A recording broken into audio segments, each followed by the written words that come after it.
Prime Minister Modi's five-nation visit now. Joining me at the moment are our guest, Mr. Shashank, former Foreign Secretary, and also Mr. K.V. Prasad joining me. He's a senior journalist. Thanks to both of you for joining this evening, the Doordarshan News. Mr. Shashank, if I can begin with you first. Prime Minister Modi's US visit is what I'll begin with, an Indo-US relationship. Because defense area has emerged as one of the biggest areas in Indo-US relationship, and India-US relationship have developed as a global strategic partnership. Now, when Prime Minister Modi goes there, he'll be holding talks with US President Barack Obama and addressing the joint meeting of the US Congress. He'll also be meeting the top CEOs of US companies. How are you looking? There's a lot on the agenda, of course, but how are you looking at this visit of Prime Minister Modi to the US? Well, the US at present is quite busy with its own domestic political developments.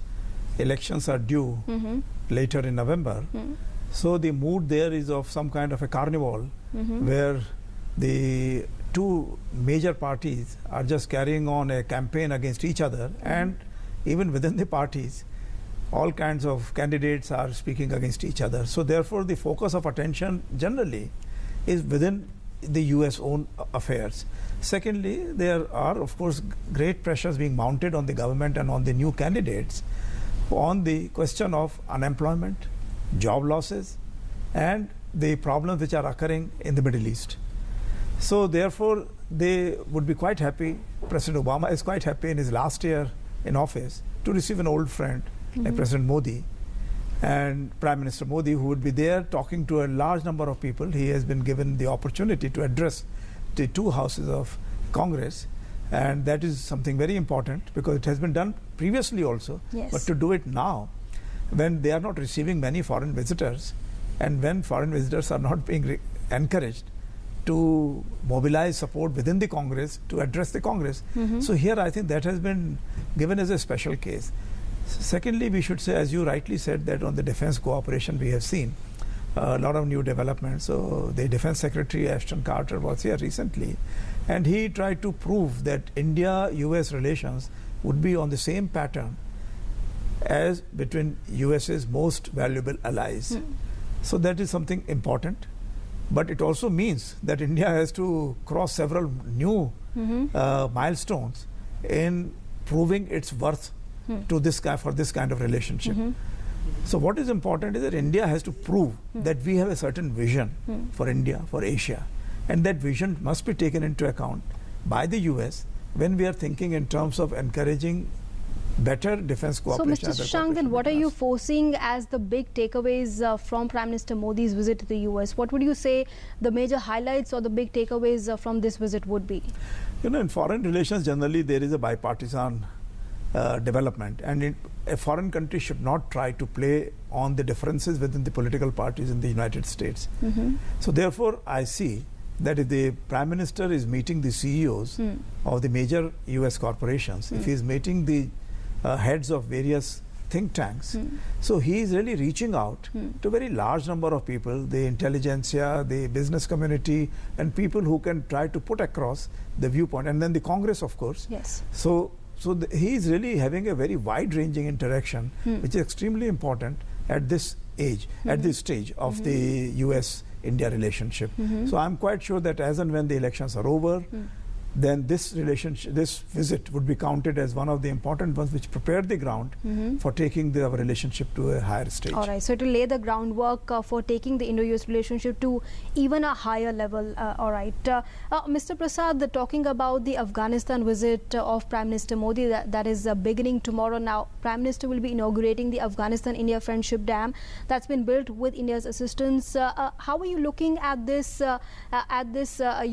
situation? Because India has expressed its commitment in the peaceful development of Afghanistan, and now with this dam, it's going to contribute significantly to the agricultural economy of the country there. And also power.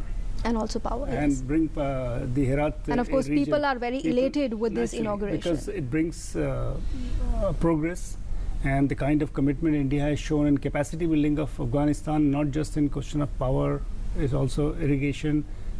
We've built roads, we work in the infrastructure and connectivity, education, healthcare, all these sectors where human endeavor and human interaction is much higher. And India and Afghanistan have traditionally shared very strong people-to-people relationship which goes back to ages.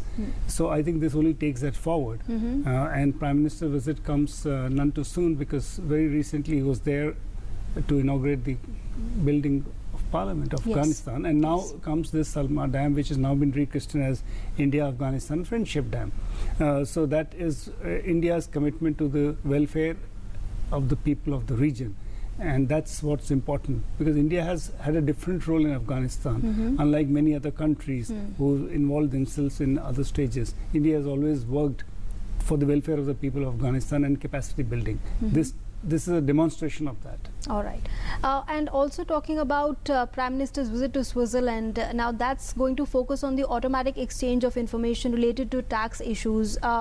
Would you say that this is, will again reflect, and it's another example of the government's commitment in unearthing black money? Well, certainly, today the Foreign Secretary was asked the same question in the briefing, and he did mention that this is one of the issues that would be there on the table. But more importantly, the India and Switzerland engagement go beyond, because they have non-conventional renewable sources of energy that we are looking at. Yes. We're looking at other areas of cooperation. So this is, of course, because it was an issue that has been raised constantly and continuously for the last 2 years by many members in the opposition. So this obviously takes precedence, and India has taken several steps back home to try and bring back black money. But the question is, how the processes will kick in is something which has to go as it unfolds. But I think to view it simplistically in terms of black money and other thing, it will be, I think there's a much more wider engagement with But it's a Switzerland. step forward in that direction. Certainly, because when at that level, this is not just taken at the Prime Minister's level, at many other at levels, various fora. and various levels. Sure.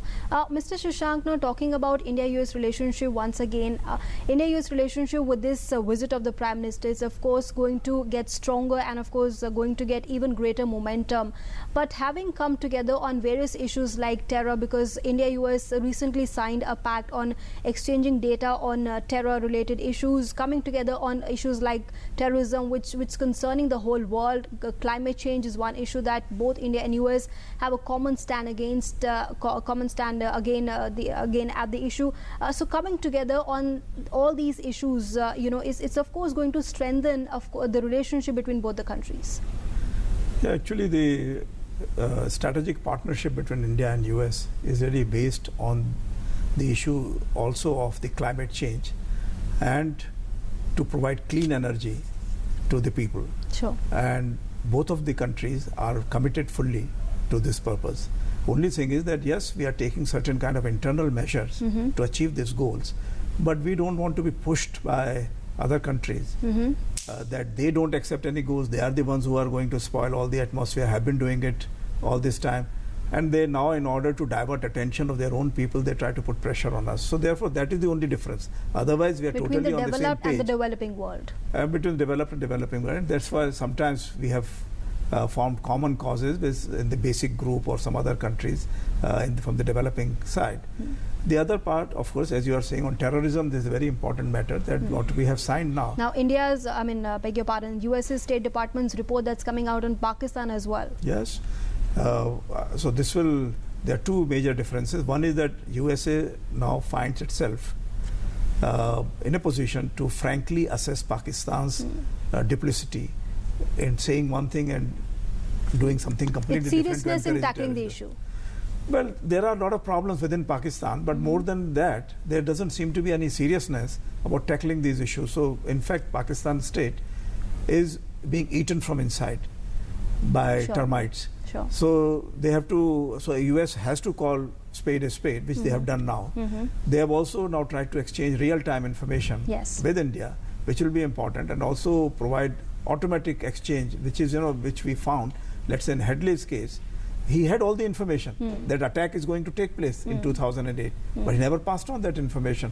And the US and India did not have that kind of relationship. So the US citizens lost their lives, Indian citizens lost their lives. I hope it does not happen. And Mr. Modi's visit, this should really happen, that terrorism is put a All stop right. to. Just before I wind up this discussion, I want to touch upon Prime Minister's visit to Qatar as well, Mr. Prasadin, if I can come to you for that. Now, India is planning an investment treaty with Qatar during Prime Minister's visit, and that is going to be very significant also because it will be the first visit by an Indian Prime Minister to Qatar in the last 8 years. Yeah, and of course, Qatar has got a huge quantity of sovereign funds. India has always been looking for investments, and this is one area where India would like to bring it. And do not forget that Qatar is one of the largest trading partners, and Yes. more than 60% of our liquid natural gas is The sourced bilateral from. trade in 2014-2015 was around $15 billion. Yeah, so that speaks, and also we just saw a blurb that 6.3 million Indian workers. So it's a Yes. huge